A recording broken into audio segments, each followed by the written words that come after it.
সুপ্রিয় সুধী, যে যেখান থেকে দেখছেন সবাইকে অনেক অনেক প্রীতি ও শুভেচ্ছা। আপনারা জানেন বাংলাদেশ একটি ক্রান্তিকালের ভেতর দিয়ে যাচ্ছে। স্বাধীনতার ৫১, ৫২, ৫৩ অথবা ৫৪ বছর ধরেন। ৫৩ বছর শেষ হয়ে ৫৪ বছরে চলছে। এই ৫৪ বছরে বাংলাদেশ কিন্তু নানা রকমের চ্যালেঞ্জ মোকাবেলা করছে, দুর্যোগ মোকাবেলা করেছে, এক সরকার থেকে আরেক সরকারের ট্রানজিশন মোকাবেলা করেছে। কিন্তু ২০২৪ সাল থেকে ২০২৫ সাল এই সময়ের ভেতরে বাংলাদেশ যে ট্রানজিশনটি অতিক্রম করছে, এইরকম ট্রানজিশন বাংলাদেশ আগে কখনো অতিক্রম করেনি। বাংলাদেশে আমরা সরকার প্রধান হিসেবে কাদেরকে দেখেছি? জাতির জনক বঙ্গবন্ধু শেখ মুজিবুর রহমান, মেজর জেনারেল জিয়াউর রহমান, বেগম খালেদা জিয়া এবং প্রধানমন্ত্রী শেখ হাসিনা। এই যে চারজন মানুষকে আমরা ধারাবাহিকভাবে, তারপরে আবার হোসাইন মোহাম্মদ এরশাদ, এই পাঁচজন মানুষকে কিন্তু আমরা ধারাবাহিকভাবে বাংলাদেশের রাষ্ট্রপ্রধান হিসেবে বা সরকার প্রধান হিসেবে দেখেছি। এই সরকার প্রধানের পাশাপাশি আমরা তত্ত্বাবধায়ক সরকার দেখেছি ৯১-তে, দেখেছি ৯৬-তে, ২০০১-এ, ২০০৬-এ এবং এইবার ২০২৪-এ। এখন যদি আপনারা দেখেন, জাস্টিস হাবিবুর রহমান এবং ২০০৬ সালে ফখরুদ্দিন আহমেদ এবং ৯১ সালে জাস্টিস শাহাবুদ্দিন, ২০০১ সালে জাস্টিস লতিফুর রহমান। আমি যাদের কথা বলছি, এরা বাংলাদেশের রাষ্ট্রের দায়িত্ব যখন গ্রহণ করেছেন, তাদের কথায়, তাদের চিন্তায় এবং তাদের মননে তাদের ব্যক্তিগত দোষ ত্রুটি থাকতে পারে, সীমাবদ্ধতা থাকতে পারে, তারা বিশ্ব নেতৃত্বের অংশীদার, বিশ্ব নেতা না হতে পারেন, কিন্তু জাতির প্রতি তাদের যে কমিটমেন্ট, মানুষের প্রতি তাদের যে সম্মান, মানুষের প্রতি তাদের যে শ্রদ্ধা এবং বাংলাদেশ সত্যিকার অর্থে ভালো কিছু করুক, সেই রকমের যে একটা স্বপ্নিক চিন্তা চেতনা তাদের মধ্যে ছিল, সেটা মানুষের মনে অনুরণিত হয়েছে এবং মানুষ আইন মেনেছে, বিচার মেনেছে, সরকার মেনেছে এবং শান্তি শৃঙ্খলা রক্ষা করে জাতিকে ট্রানজিশন পরিবর্তন হওয়ার সুযোগ দিয়েছে। আপনি যদি দেখেন ১৯৯১ সালে এরশাদের পতনের পর ৩ দলীয় বা ৪ দলীয় জোটের রূপরেখা অনুসারে যেই ৯০ দিনের যে সরকার ছিল জাস্টিস শাহাবুদ্দিনের, ওই ৯০ দিনে চুরি বন্ধ হয়ে গিয়েছিল, খুন হয়নি বললেই চলে, রাহাজানি ছিল না, ডাকাতি ছিল না। তার মানে মানুষ সরকারের প্রতি শ্রদ্ধা দেখিয়েছে, মানুষ সরকারের প্রতি আস্থাশীল ছিল। কিন্তু এই ৮১ সাল থেকে ৯০ সাল পর্যন্ত ৯ বছরে কিন্তু বিএনপি, আওয়ামী লীগ সহ অন্যান্য রাজনৈতিক দলের উপরে বহু নির্যাতন, নিপীড়ন, বড় বড় নেতা নেত্রীদেরকে গৃহবন্দীকরণ সহ এবং প্রধানমন্ত্রী শেখ হাসিনার সভায় একাধিকবার গুলিবর্ষণ হয়েছে, যেখানে ৭ জন পর্যন্ত লোকও মারা গিয়েছে লালদিঘিতে। সেই রকম অবস্থার পরও দেশকে ভালোবেসে দেশের মানুষ সরকারকে, ৯১ সরকারকে সমর্থন করেছে, সহযোগিতা করেছে, সাহায্য করেছে। যার কারণে ৯১-তে ৯০ দিন পর সুষ্ঠু একটি নির্বাচনের মাধ্যমে বিএনপি ক্ষমতায় এসেছে আর আওয়ামী লীগ বিরোধী দলে থেকেছে। ঠিক তেমনি করে ১৯৯৬ সালে ১৫ই ফেব্রুয়ারির একটি নির্বাচন হলেও এটি ১৩ দিনের বেশি স্থায়ী হয়নি। পরবর্তীতে আবারও তত্ত্বাবধায়ক সরকার, যিনি জাস্টিস হাবিবুর রহমান, অসংখ্য পুস্তকের লেখক, বাংলা সাহিত্যের একজন ধারক বাহক, বাঙালি সংস্কৃতির প্রতি একনিষ্ঠ চিত্ত মানুষ, তিনি যখন ক্ষমতায় আসলেন, মানুষ তখন হাঁপ ছেড়ে বাঁচল। তিনি সুষ্ঠু একটি নির্বাচন করলেন, ওই নির্বাচনে আওয়ামী লীগ ক্ষমতায় আসলো। তার মানে দেখেন, এবারেও ওই হাবিবুর রহমানের সময়ও কোনো রক্তপাত হয়নি, সমাজে বিশৃঙ্খলা তৈরি হয়নি, রাষ্ট্রে এনার্কি তৈরি হয়নি, হত্যা, খুন, গুম, লুট, রাহাজানি এগুলো কিছুই ছিল না। তারপরে ২০০১ সালেও জাস্টিস লতিফুর রহমান যখন ক্ষমতা গ্রহণ করে, তখনও ৯০ দিনের ভিতরে তিনি একটি সুষ্ঠু নির্বাচন করেছেন, যে নির্বাচনে ৪ দলীয় জোট জয়ী হয়েছে, আওয়ামী লীগ পরাজিত হয়েছে। তখনও ওই ৪ দলীয় জোট ক্ষমতা আসার আগে হত্যা, লুণ্ঠন, রাহাজানি, খুন এইসব কিন্তু সমাজে ছিল না, এনার্কি সমাজে ছিল না। কেন ছিল না? কারণ যিনি ক্ষমতায় দায়িত্বে ছিলেন তিনি নিরপেক্ষভাবে দায়িত্ব পালন করেছেন, সমাজকে, রাষ্ট্রকে, মানুষকে সামনের দিকে নিয়ে যাওয়ার জন্য তার একটা ভিশন ছিল। তিনি ব্যক্তিগতভাবে ক্ষমতা পেয়ে লাভবান হওয়ার চেষ্টা করেননি। তারপর আসলেন 2006 সালে মঈনুদ্দিন ফখরুদ্দিন, সেটি একটি বিতর্কিত সরকার, কিন্তু সেই বিতর্কিত সরকারের আমলেও প্রথম দিকে আওয়ামী লীগ এবং বিএনপির বড় বড় নেতাকে জেল, জুলুম, হুলিয়া দিলেও পরবর্তীতে তারা বুঝেছে এই দেশ, এই মানুষ দুই ভাগে বিভক্ত, একটা আওয়ামী শিবিরে, একটা বিএনপি শিবিরে। যেদিকেই আপনি অত্যাচার করেন সেদিক থেকেই রিপারকেশন আসবে। তখন তারা পরবর্তীতে একটি সুষ্ঠু নির্বাচনের আয়োজন করে 2008 সালের ডিসেম্বর মাসে সেই নির্বাচনটি সম্পন্ন হয় এবং নির্বাচিত সরকারের কাছে আওয়ামী লীগ যখন ক্ষমতায় আসে তারা ক্ষমতা হস্তান্তর করে তাদের জায়গায় চলে যায়। এই যে ইতিহাসটা বললাম, তারপর আওয়ামী লীগের আমলে সুষ্ঠু নির্বাচন হয়নি বলে দাবি আছে এবং এর জন্য আওয়ামী লীগ যেমন দায়ী, বিএনপিরও দায় আছে। কারণ 14 সালে তারা নির্বাচনে যায়নি, 18 সালে আমিডামিন নির্বাচন, 2024 সালের নির্বাচন তো আমরা দেখলামই। তো এরপর যখন শেখ হাসিনা সরকারের পতন হয় 2024 সালে, তখন আসলেন ডক্টর ইউনূস। তিনি কিন্তু এর আগে যারা এসছেন, শাহাবুদ্দিন, জাস্টিস হাবিবুর রহমান, জাস্টিস লতিফুর রহমান, এদের মতো চুনোপুটি লোক না, ওদের মতো সাধারণ মানুষ না। উনি বিশ্বমানব, বিশ্বদেবতা। তিনি নোবেল পুরস্কার প্রাপ্ত। তার চোখ অনেক বড়, মন অনেক বড়, দিল অনেক বড়। তিনি অনেক বড় মানুষ। পুরো পৃথিবীকে তিনি তার পকেটে, দুই পকেটে নিয়ে চলাফেরা করেন। তো মানুষ ভেবেছিল এবার বুঝি বাংলাদেশের ভাগ্য আকাশ ছুঁয়ে যাবে, অর্থাৎ এখন বাংলাদেশে কোনো গরিব থাকবে না। কারণ নোবেল পাওয়ার লোক এখন আমাদেরকে চালায়, বিশ্ব লোক, তার কথায় বিশ্বের বড় বড় নেতারা উঠে এবং বসে, বাঘে এবং মহিষে এক ঘাটে জল খায়। তিনি এসে বললেন যে আমি বাংলাদেশ, বিভক্ত বাংলাদেশকে একতাবদ্ধ করে ফেলবো, অর্থাৎ সকল মানুষকে বাংলাদেশের, তিনি যে ডিভিশন তৈরি হয়েছে, যে মানুষের মধ্যে দ্বিদলীয়, ত্রিদলীয় বা চতুর্দলীয় যে একটা বিভেদ সৃষ্টি হয়েছে, সেটা থেকে মানুষকে বের করে নিয়ে আসবেন, মানুষকে মুক্ত করে নিয়ে আসবেন। তার মানে একতাবদ্ধ হয়ে রাষ্ট্রকে সামনের দিকে এগিয়ে নিয়ে যাওয়া, দারিদ্র্য দূরীকরণ, মাথাপিছু আয় বৃদ্ধি, জব সৃষ্টি, মানুষের নিত্য প্রয়োজনীয় পণ্যের দাম নিয়ন্ত্রণ, সমাজে শিক্ষার উন্নয়ন, সেবার উন্নয়ন, স্বাস্থ্যের উন্নয়ন করে তিনি দেশকে সামনের দিকে নিয়ে যাবেন।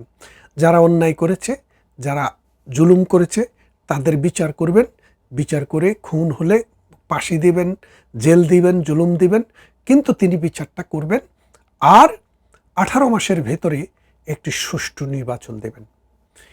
এই সুষ্ঠু নির্বাচনের যে লক্ষণ আজকে কি আপনারা দেখতে পাচ্ছেন? এখন আমি আপনাদেরকে যে কয়জন নেতার কথা বললাম, বাংলাদেশের যে 4 জন রাষ্ট্রপ্রধান বা সরকার প্রধান যারা নির্বাচিত হয়েছেন, 5 জন ধারাবাহিকভাবে, 2 জন পুরুষ, 2 জন মহিলা, 4 জন আসলে। এই 4 জন আর আরও 4 জন তত্ত্বাবধায়ক। এই 8 জন মানুষ, তাদের যে চরিত্র, তাদের যে নৈতিকতা, তাদের যে নিষ্ঠা, তাদের যে ধর্মপরায়ণতা, এগুলো কিন্তু সমাজের মানুষের উপরে, সমাজের উপরে, রাষ্ট্রের উপরে এটা প্রভাব ফেলেছে। যার কারণে কি হয়েছে, সমাজ কিন্তু একটা জায়গায় স্থির হয়ে থাকেনি, গতিশীল ছিল। এখন ডক্টর ইউনূস কি? তিনি তো বললাম বিশ্বনেতা। তিনি কি সত্যবাদী? তিনি কি মুনাফেক নাকি মুনাফেক না? উনি মুখে যা বলেন তাকে বিশ্বাস, অন্তরে ধারণ করেন? তিনি যা বলেন তাকে সত্য বলেন? তিনি কি যে ওয়াদা দেন সে ওয়াদা কি ভঙ্গ করেন নাকি পালন করেন? অর্থাৎ কোরআনে পাকে আল্লাহ বলেছেন জাহান্নামের নিম্ন স্তর হচ্ছে মুনাফেকের জন্য। আর মুনাফেকের চিহ্ন থাকবে 3টি। প্রথম চিহ্ন, তারা যে কথা বলবে মিথ্যা বলবে, যে ওয়াদা দেবে সে ওয়াদা ভঙ্গ করবে, এবং মুখে যা বলবে অন্তরে সেটা তারা বিশ্বাস করবে না। এখন আমি প্রমাণ দিয়ে আজকে বোঝাবো ডক্টর ইউনূস আজকের যে রাষ্ট্র যিনি দখল করে বসে আছেন সরকার প্রধান হিসেবে, তিনি একজন মুনাফেক এবং তার জন্য জাহান্নামের ড্যাক। কেন আমি বলছি? আমার কথা তো এমনি এমনি বললে হবে না, আপনারাও সেটা মনে করেন কিনা আমি আপনাদেরকে মনে করিয়ে দিই। প্রথম কথা হচ্ছে, তিনি যা বলবেন মিথ্যা বলবেন। দেখেন, উনি আমেরিকায় গেলেন, আমেরিকায় গিয়ে মাহফুজকে পরিচয় করে দিলেন কি হিসেবে? বাংলাদেশের যে 24শে আন্দোলন হলো, এই আন্দোলনের, এই সংগ্রামের, এই অভ্যুত্থানের মাস্টার মাইন্ড হিসেবে।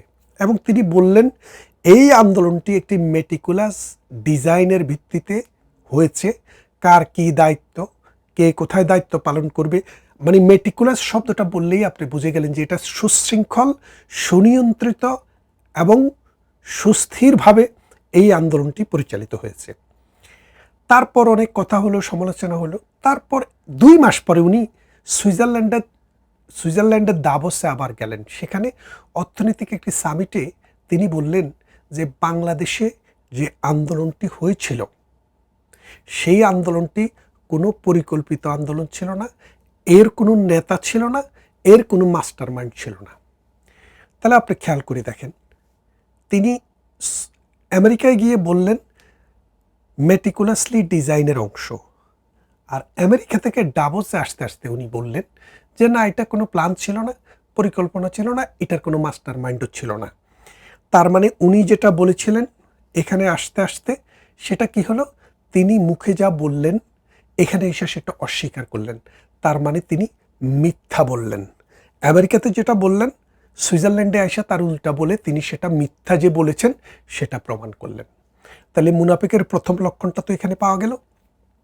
দ্বিতীয় লক্ষণটাতে আসেন। তিনি বললেন আমি এসছি বাংলাদেশকে ঐক্যবদ্ধ করার জন্য, অর্থাৎ এই বাংলাদেশ ঐক্যবদ্ধভাবে সামনের দিকে এগিয়ে যাবে।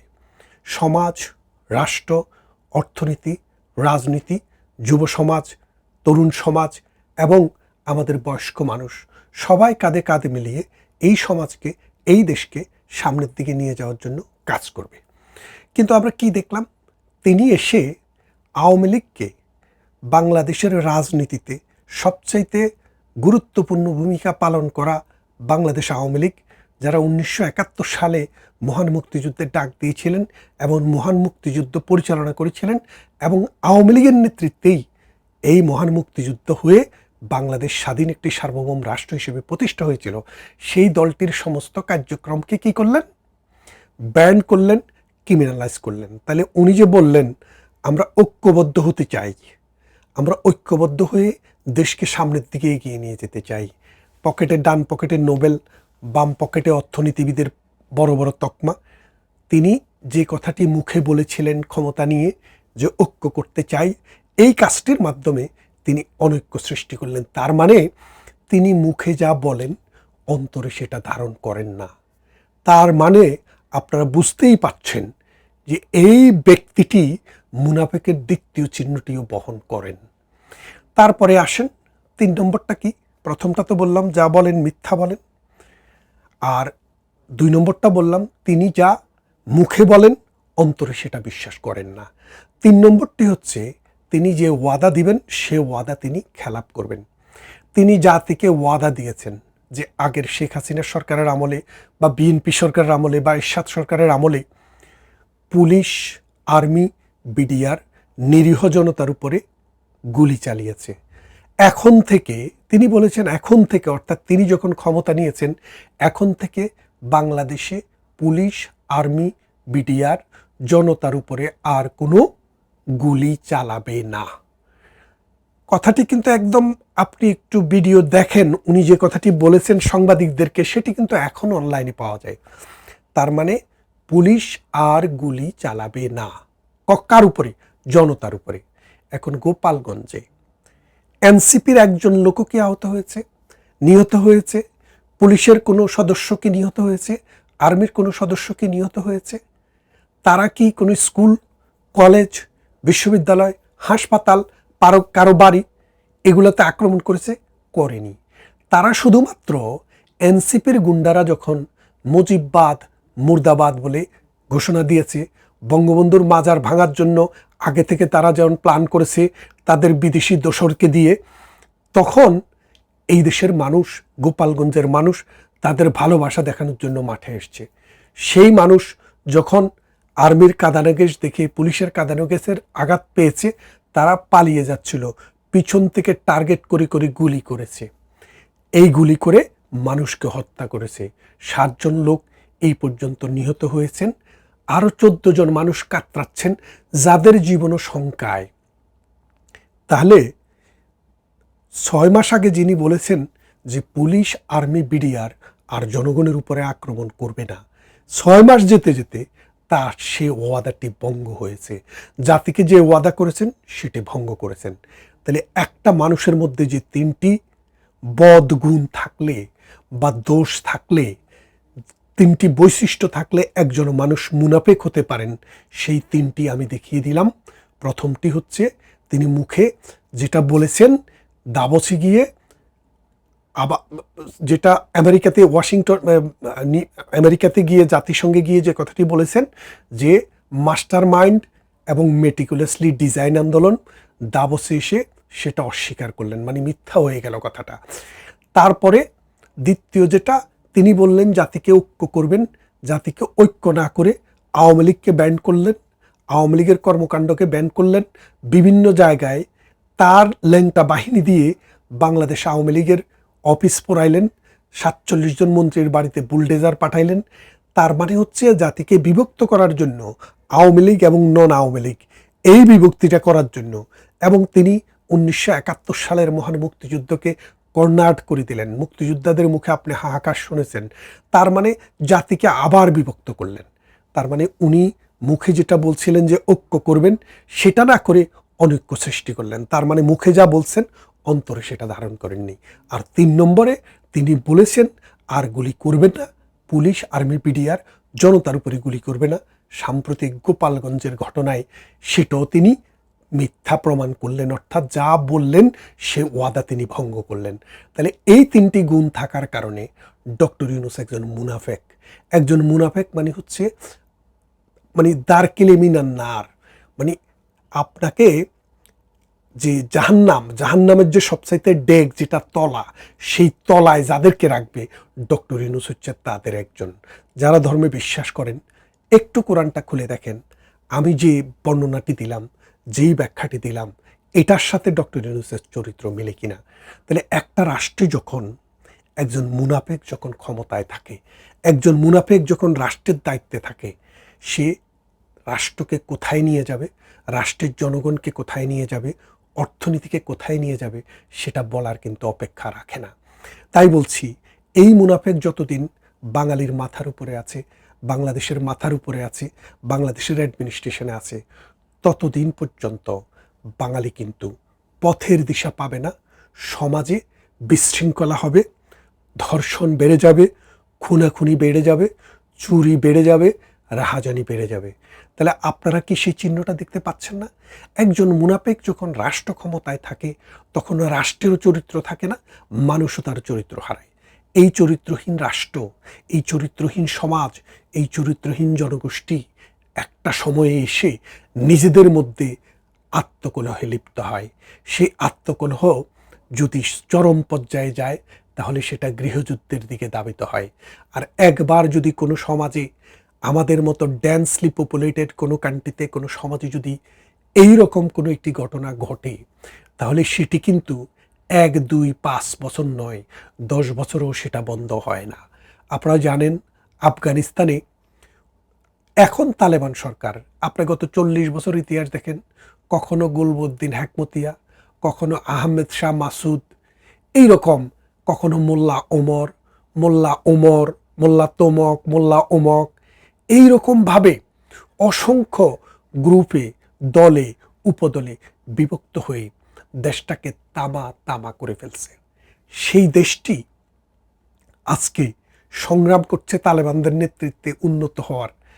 এখন দক্ষিণ পূর্ব এশিয়াতে সবচাইতে কম মাথাপিছু আয়ের দেশ হচ্ছে আফগানিস্তান। তাদের মাথাপিছু আয় $600 মাত্র। এই $600 মাত্র অর্থনৈতিক আয় দিয়ে জীবন চলছে। দুবেলা খায়, একবেলা না খেয়ে থাকে। আর যাদের তাও খারাপ অবস্থা, তারা একবেলা খায়, 2 বেলা কোনো রকম নাস্তা করে। সেই দেশ, যেই দেশে এখনও স্কুলে ক্লাস 5-এর উপরে কোনো নারীর পড়ার কোনো সুযোগ নেই, কোনো নারী প্রকাশ্যে কোনো চাকরি করতে পারে না, গোপনে যদি করে সেটা আলাদা কথা। তার মানেটা কি দাঁড়াচ্ছে? একটা সমাজকে ধ্বংসের জন্য যা যা দরকার সেটা আফগানিস্তানে আছে। সেই আফগানিস্তানের মডেল আমাদের দেশের আর এক মোল্লা সাম্প্রতিক খালেদ মহিউদ্দিন, তাকে জিজ্ঞেস করলো আপনি কোন ধরনের শাসন চান ইসলামী শাসনের মধ্যে? তিনি বললেন আফগানিস্তান মডেলের। এই আফগানিস্তান মডেলের শাসন ব্যবস্থা কখন আসবে? যখন এই ডক্টর ইউনূসের মতো একজন মুনাফেক একটি রাষ্ট্র ক্ষমতায় থাকবে, তখন আস্তে আস্তে এই সমাজটি আফগানের মতো ভঙ্গুর, মধ্যযুগীয়, বর্বর সমাজ ব্যবস্থার দিকে ফিরে যাবে। এবং আমার মনে হয় ডক্টর ইউনূস বাংলাদেশ সেদিকেই নিয়ে যাচ্ছেন বাংলাদেশকে। কারণ সেদিকে যদি নিয়ে যাওয়া যায়, জাতিসংঘের একটি অফিস কিন্তু ডাকাতে হয়েছে। এই অফিসটি হওয়ার পিছনে একটি বিশেষ কারণ আছে। সেই বিশেষ কারণটি হচ্ছে এই অফিসের যে সরঞ্জামাদি, মালপত্র, প্রমাণ, ডকুমেন্টেশন যা কিছু বাংলাদেশে ঢুকবে, এটার বিরুদ্ধে বাংলাদেশ কোনো পরীক্ষা করতে পারবে না, এটার বিরুদ্ধে কোনো মামলা করতে পারবে না। অর্থাৎ এখন এটা দিয়ে তারা যদি বার্মাকে নিয়ন্ত্রণ করার জন্য, বার্মাকে বাক করার জন্য যদি এই পথটা ব্যবহার করা শুরু করে, তাহলে আমার আপনার আর কিছুই করার থাকবে না। বাংলাদেশটাকে প্রথমে আফগানিস্তান বানাবে, বানিয়ে পরবর্তীতে আমেরিকার মতো দস্যুদেরকে দিয়ে এই বাংলাদেশে জঙ্গিবাদ বলে হামলা চালিয়ে এই দেশটিকে শেষ করে দিবে এবং এই দেশের জমিন, আসমান, সমুদ্র দখল করে নেবে আমেরিকার মতো নব্যবেনিয়ারা। আসুন প্রতিরোধ করি, আসুন প্রতিবাদ করি, আসুন সুষ্ঠু বাংলাদেশ, উন্নত বাংলাদেশ, সুন্দর বাংলাদেশ, অসাম্প্রদায়িক চেতনার বাংলাদেশ এবং মুক্তিযুদ্ধের যে স্পিরিট, এইম আমাদের ছিল, সেই এইম অ্যান্ড স্পিরিটকে সম্বল করে বাংলাদেশকে এগিয়ে নিয়ে যাওয়ার জন্য ডক্টর ইউনূসের মতো মুনাফিকদেরকে আমরা প্রতিহত করি। ভালো থাকবেন সবাই। কথা হবে অন্য কোনো ভিডিওতে। ততক্ষণ আল্লাহ হাফেজ।